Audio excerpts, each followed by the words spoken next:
Fala galera, Dizascope, Douglas Gonçalves por aqui e hoje eu queria gravar sobre 10 erros na hora de pregar. Então não é um vídeo para você que é um grande pregador, já experiente, não vou falar aqui de coisas profundas de teologia, não. Eu queria dar algumas dicas para você que prega, você que de vez em quando dá uma palavra. Eu vi que tem bastante gente que é líder de pequenos grupos que nos segue e eu queria dar algumas dicas assim que eu aprendi com esses anos ministrando. E eu queria começar indicando um livro que eu já indiquei uma vez, mas eu quero falar de novo dele, porque para mim foi um dos livros mais importantes que eu já li, que é Entendes o que Lês. Cara, esse livro foi muito importante para mim. O que é da hora nesse livro aqui? É que o Gordon Fee ensina você a ler cada tipo de livro da Bíblia. Então, por exemplo, tem uma parte que é só sobre cartas do Novo Testamento, outra é só sobre narrativas do Antigo Testamento. Como é que eu leio Salmos, como é que eu leio Provérbios, como é que eu leio Apocalipse, como é que eu leio as parábolas. Então ele vai dividindo por estilos literários. Cara, é maravilhoso, me ajudou muito no meu estudo na Bíblia e para eu ministrar. Entendes o que lês? Então vamos lá, eu separei aqui os 10 erros mais comuns na hora de pregar e eu coloquei numa certa ordem de importância. Então eu vou começar pelo 10º erro que as pessoas cometem e vou até o primeiro, que para mim é o mais crucial. Então o 10º erro que as pessoas cometem: ficar nervoso ou ficar ansioso para ministrar. Você pode falar assim, Douglas, mas poxa, como é que eu não vou ficar nervoso? Eu não estou acostumado e tal. E assim, ficar ansioso, ter aquela ressalva em relação a ministrar é comum por causa do falar em público e tal. Mas a gente tem que pensar sobre isso. Uma vez eu estava bastante ansioso para pregar, tal, nervoso em relação à ministração e eu senti Deus ministrando no meu coração em relação a isso. Porque a raiz desse nervosismo é eu achar que sou eu que vou fazer. A raiz desse nervosismo é pensar que eu vou ter que convencer as pessoas e que eu vou ter que ir bem para que elas sejam transformadas. E na verdade, isso é um papel do Espírito Santo. Eu só tenho que estar preocupado ali em falar a verdade, em ter estudado e saber que o que eu estou falando é bíblico. E cara, isso é um papel do Espírito Santo. E a mesma raiz desse receio de não pregar bem é a mesma raiz do orgulho quando a gente prega bem. Porque como a gente pensa que é a gente fica ansioso e nervoso. Mas quando a gente vai bem, as pessoas nos elogiam, a gente continua pensando que é a gente. E aí a gente vai ficar orgulhoso. 9º erro, e que está quase junto ali com o 10º, é tentar agradar as pessoas. Cara, isso é um erro gigantesco, porque senão na hora de preparar a mensagem, ou na hora que você está pregando, você vai ficar preocupado em agradar as pessoas que estão ouvindo. Você vai pensar, nossa, será que se eu falar isso, elas não vão se ofender, não vão ficar chateadas comigo, não vai parecer que eu... Cara, não tente agradar as pessoas. Olha o que Paulo escreve a Timóteo no último capítulo da carta, capítulo 4, verso 3. Porque chegará o tempo em que não suportarão a sã doutrina, mas desejando muito ouvir coisas agradáveis, ajuntarão para si mestres segundo seus próprios desejos. E não só desviarão os ouvidos da verdade, mas se voltarão para as fábulas. É muito gostoso ouvir uma palavra motivacional, é muito gostoso ouvir uma palavra de esperança em relação à prosperidade, até mesmo financeira e tal. Nós temos que nos preocupar, porque as pessoas querem ouvir isso, mas será que é o que elas precisam ouvir? E muitas vezes nós temos que ter coragem de falar aquilo que elas precisam ouvir, mesmo que elas não gostem daquilo que nós vamos falar. E é muito perigoso isso, porque muitas vezes a gente começa a colocar nossa identidade na nossa capacidade de pregar. E aí a gente fica sempre preocupado, será que as pessoas gostaram? Ninguém falou nada, ninguém me deu um parabéns, ninguém bateu nas minhas costas, falou que mensagem maravilhosa. E cara, a gente tem que entender, a nossa identidade é em Cristo Jesus, filhos de Deus. As pessoas gostando da mensagem ou não.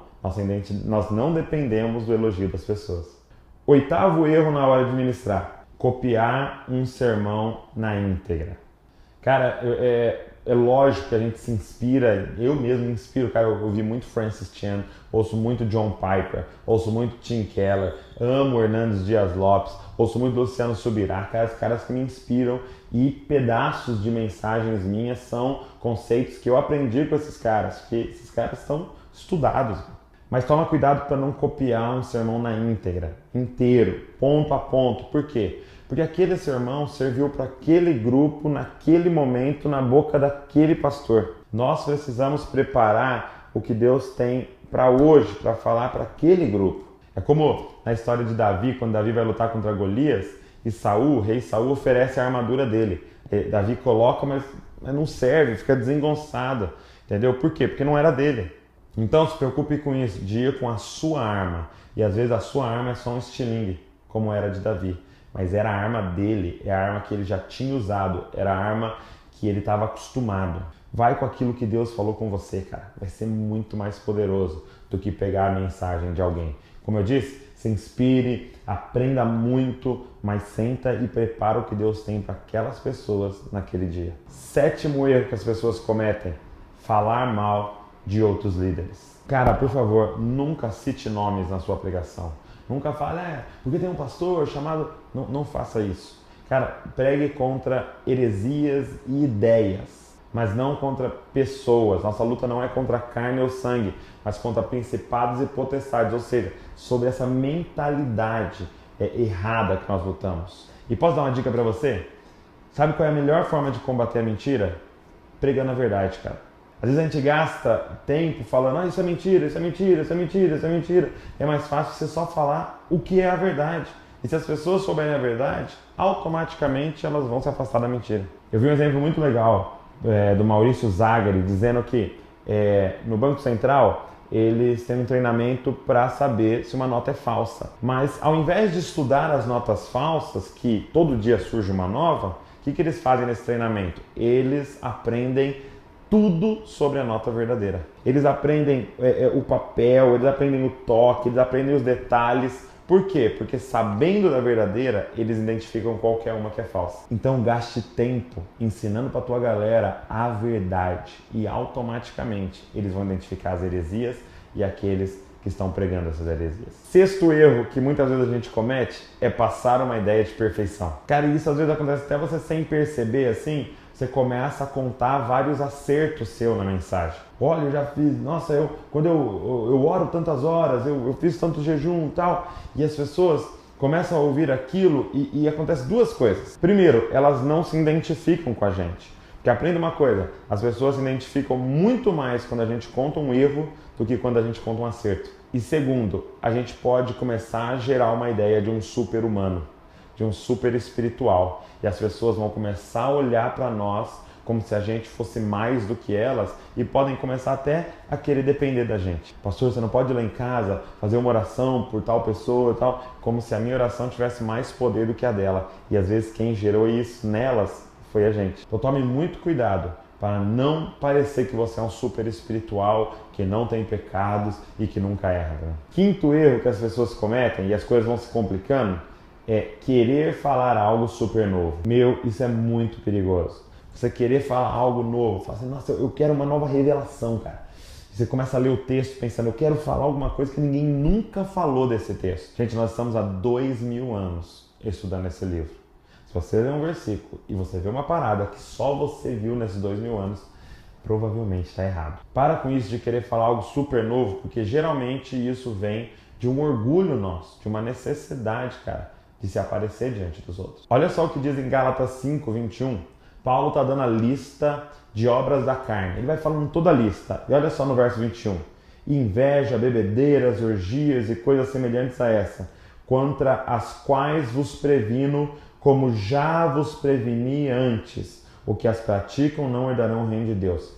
Olha que interessante. Ele está dando a lista e ele fala assim, eu estou prevenindo vocês contra isso, como eu já falei antes. Ou seja, cara, não é uma nova revelação, não é uma parada nova, eu estou falando a mesma coisa de novo para vocês. Se afastem do pecado. Quando a gente foi chamado para pregar o evangelho do reino de Deus, nós fomos chamados para pregar Cristo Jesus, não uma nova revelação que todo mundo vai aplaudir e fazer um DVD. Cara, se preocupe em pregar a palavra. 4º erro que a gente pode cometer pregando é falar o que não vive. Uma das coisas mais importantes na pregação é você ter autoridade naquilo que você está falando. Para a gente não se tornar pessoas simplesmente teóricas, que estudaram um conceito e estão passando.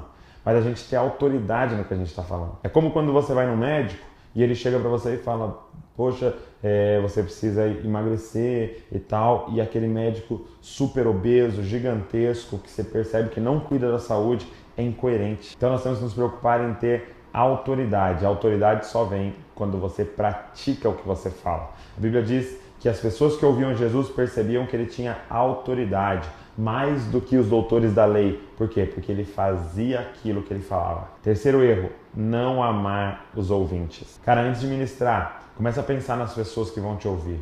E pede para Deus, Deus me enche de amor por essas pessoas. Quando você estiver na igreja, olha para as pessoas que estão lá na célula, no pequeno grupo, olha para as pessoas e ama essas pessoas. Para que tudo que você falar, mesmo que for uma exortação, saia em amor. Segundo erro, e que é muito complicado, gente, ter uma ideia e achar um versículo para embasar. Às vezes a gente vê uma pesquisa legal numa revista e fala, poxa, eu quero falar isso na pregação, será que tem um versículo que eu posso encaixar? Não faça isso. Ou às vezes você vê um conceito legal que saiu da PNL, no coaching e tal, e você fala, será que eu consigo embasar isso com um versículo? Não faça isso na hora de pregar. É a palavra que manda. É a palavra que dá o tema. Então vá para a palavra e deixa que a palavra fale do assunto, tá? Então pegue a sua Bíblia e comece a ler e deixa que dali saia uma pregação.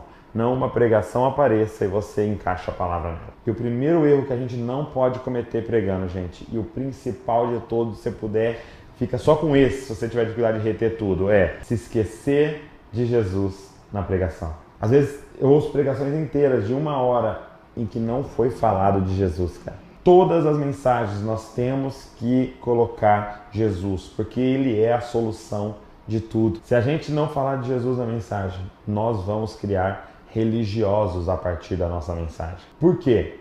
Porque a mensagem consiste basicamente em você pegar um texto, encontrar a moral do texto e aplicar ela na vida das pessoas. Mas quando a gente faz isso, as pessoas têm duas opções. Ou elas vão para casa e tentam fazer o que você falou e não conseguem, ficam desanimadas. Ou elas vão para casa e tentam fazer o que você falou, conseguem e se sentem superior aos outros, porque ela está se esforçando e ela conseguiu com os méritos dela. Então, aprendi isso com Timothy Keller e isso foi muito importante na minha vida. O que a gente precisa fazer? Ver o texto, moral do texto, mostrar como a gente não consegue realizar aquilo que Deus quer, mostrar como Jesus conseguiu no nosso lugar e que através dele a gente vai conseguir fazer o que aquele texto está mandando. E aí é muito louco porque quando a pessoa consegue através de Cristo Jesus, não há orgulho, porque ela sabe que não foi ela, mas foi o poder de Cristo, o poder do Espírito que habita em nós, que nos permitiu viver daquele jeito. Então todas as mensagens, cara, tem que ser com fechamento em Jesus, em sua cruz, em seu sacrifício, em sua ressurreição, em seu poder em nós. Espero que esse vídeo tenha abençoado você, espero que te ajude nessa missão maravilhosa de pregar o Evangelho. Dá uma curtida, também deixa um comentário falando o que você achou desse vídeo, sugestão de outros vídeos e também compartilha esse link com todo mundo que você puder, manda nos seus grupos de WhatsApp, manda por toda parte aí, vamos abençoar o maior número de pessoas. Deus abençoe você e não se esqueça, você é uma cópia de Jesus.